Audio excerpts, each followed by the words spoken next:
Ներդիտարկումը ի վերջո նաև սովորություն է։ Ահա թե ինչու հազարամյակներ շարունակ մարդիկ ներդիտարկել են, սովորել են, բայց շատ քչերն են հաջողության հասել ներդիտարկման մեջ։ Անգամ շատ քչերն են փորձել։ Եվ մարդկության ճնշող մեծամասնությունը նույնիսկ չի անհանգստացրել իրեն խորհել այդ մասին։ Սա մի բան է, մի սերմ, որի հետ դուք ծնվել եք։ Եթե ձեր մեջ սերմ չկա,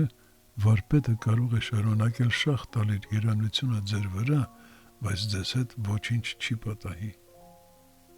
Իսկ եթե սերմ կա, ապա վարպետի ուղղակի ներկայությունը միայն, նույնիսկ երբ նա պարզապես նայում է ձեր աչքերի մեջ, եւ ձեզ հետ տեղի է ունենում շատ կարևոր մի բան, հեղափոխություն, որը դուք չեք կարող բացատրել ոչ ոքի։ Եթե մարդու սրտում բացարձակապես ոչինչ չկա, մի փոքրիկ սերմ, ապա դա նրա համար անհնար է։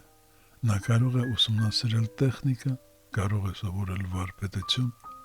բայց եթե սերմը բացակայում է, նա հաջողության չի հասնի։ Այդպես հազարավոր մարդիկ սկսեցին ներդիտարկել, բայց շատ քչերը, այնքան քիչ, որ մատերի վրա կարելի է հաշվել, երբևէ հասան պայծառացման։ Իսկ քանի դեռ ներդիտարկումը չի դարձել պայծառացում, դուք իզոր ժամանակ եք վատնում։